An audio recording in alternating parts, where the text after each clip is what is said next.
Did you hear it? Did you hear the explosion last night? Did you hear the panic, the outright terror? The noises that you might have heard in the middle of the night, the noises were not coming from Iran, who is currently being decimated by Israel. The screams of terror that woke me up last night, they were coming from the terrified woke welfare collectors at the Cemetery News Network. This is CNN, where mainstream media careers instantly perish. Most of the noise was coming from one voice as Anderson Cooper. Hey, it's me, Andy C. Andy is coming to the harsh realization that his mainstream media career could be rapidly ending. One of the biggest fears in men as we get older, it's being replaced by someone who is younger. This also tends to happen to women, but with women, it tends to happen earlier in life, at least in certain fields. Turn on ESPN or one of the cable news networks. Tell me how many older women you see. Take a shot every time you see a woman over the age of 60. Remember the scandal at ESPN several years ago when they were trying to replace Rachel Nichols? The worldwide leader in woke. They claimed that diversity was the reason they were replacing Rachel Nichols with Maria Taylor. We can't have this woman on TV. She's white with red hair. That does not fulfill our insatiable demand for inclusion.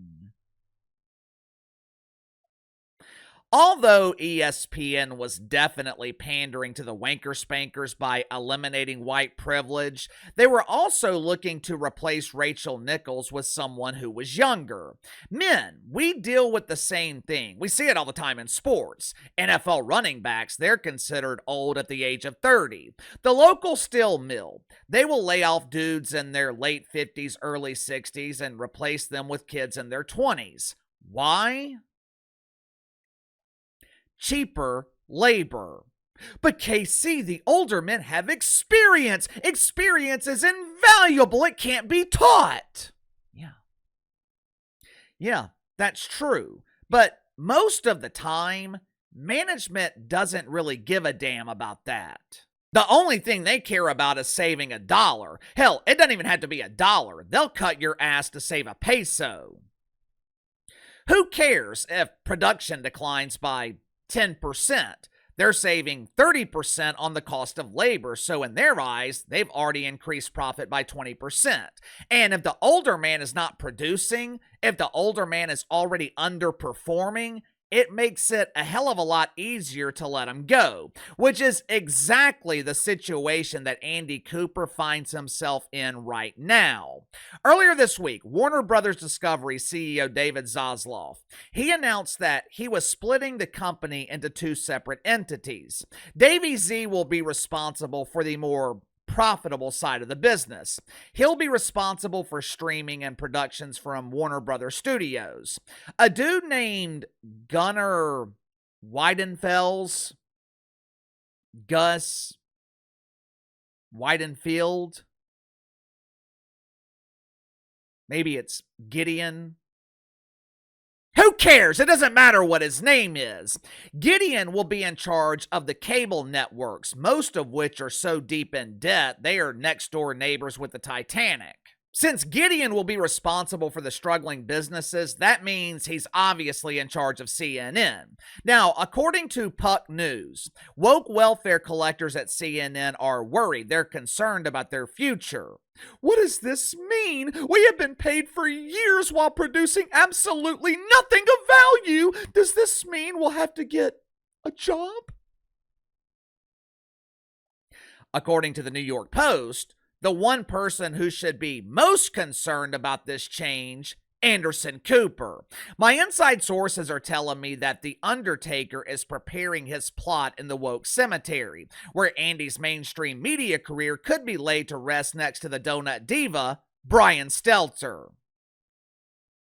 Make sure to like and subscribe. You can follow me on Twitter at KC_BTL84. Link to the second channel is in the description below. Later today on the second channel, going to be talking about the humiliation of Tim Walz.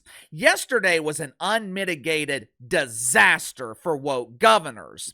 That doofus governor from New York, She has no idea what the hell's going on in her own state, but she looked a hell of a lot better than Tim Walz, who was once again stumped by the simplest question. Timmy was asked, "What is a woman?" Unfortunately, the option to phone a friend wasn't available, mainly because Tim Walz doesn't have one. Now, obviously, he couldn't ask his wife for assistance. She doesn't know what planet she's on. There's no way she could assist with something as difficult as identifying gender. The Don of Tampons. He was once again humiliated on the national stage with his inability to differentiate between pronouns. So if you haven't already, click the link in the description, subscribe to the second channel. Headline at the New York Post. CNN faces spinoff amidst ratings freefall. This headline is a bit deceiving. CNN is not experiencing a ratings freefall. For something to fall, it's got to be up at some point. CNN's ratings have been resting in the pooper for the last 4 years. There is no place for them to fall. The only option available is for them to be flushed.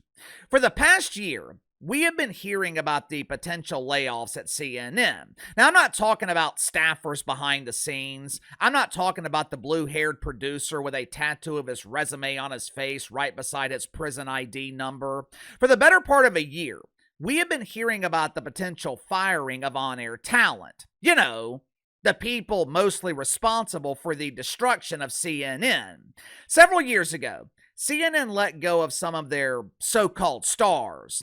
Now, this was during the era of Wiener, when networks were catering to those on social media who spanked the frank instead of grilling it. CNN wanted to be more diverse. CNN claimed they wanted to be dedicated to hard news. So they fired a handful of old white dudes along with the donut diva Brian Stelter. Back then, personnel changes were made so CNN could shift directions. This wasn't necessarily a cost-cutting measure. Outside of saving millions of dollars on the truckload of donuts that Brian Stelter consumes every morning, this decision wasn't financially motivated. CNN claimed to want to change directions. Supposedly, they wanted to be the network for normal people. Obviously, that did not work out. But this time, it's different. This time, the decisions could be financially motivated, which is devastating news for someone like Andy Cooper. Right now, CNN is paying Anderson Cooper $18 million a year. Now, that would be fine. Matter of fact, Andy's salary is on the lower end for primetime cable news host. Both Sean Hannity and Rachel Maddow, they make $25 million a year. Now, Rach is vastly overpaid since she only works one night a week, but when she was working full-time, Rachel Maddow was worth $25 million a year because she was drawing an audience. At $18 million a year, Andy Cooper would be a bargain if he could convince a fly to sniff his primetime turd. Problem is, Andy Cooper's salary is significantly larger than his actual value. To make matters worse, he's recently been dominated in the ratings by Kaitlan Collins. Katie, woo! Katie, woo!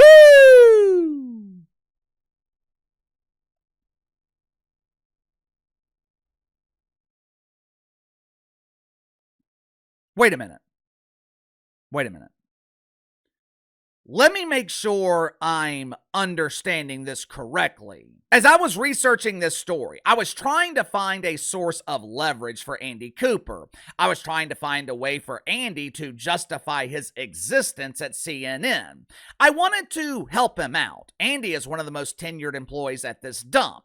But how am I supposed to help this dude when he is being outperformed by the girl named Rue?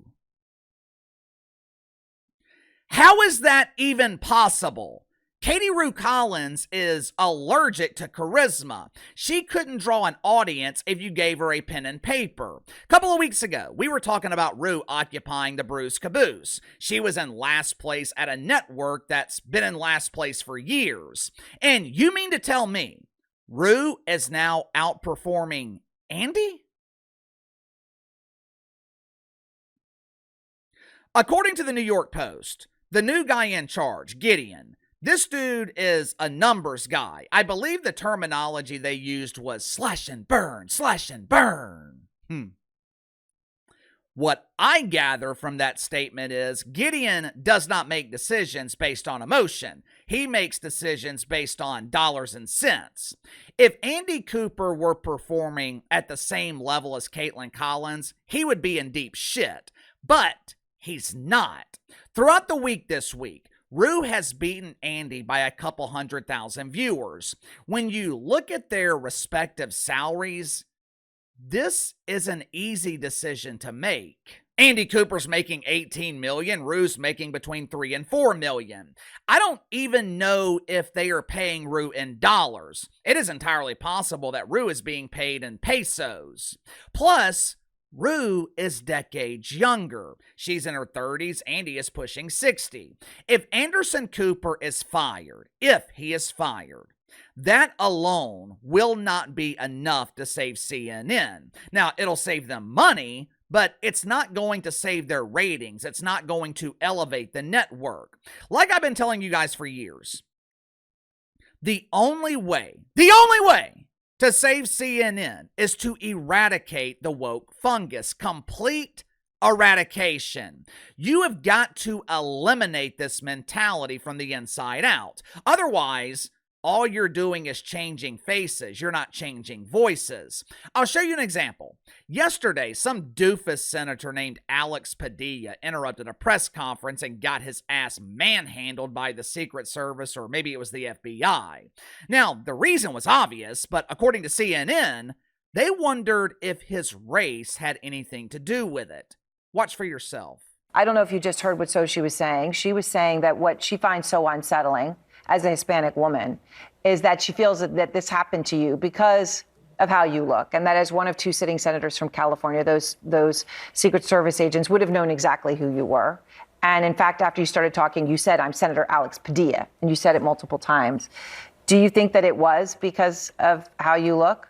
I happen to agree. What happened yesterday absolutely happened because of how Alex looked. He looked like an asshole, so they treated him like an asshole.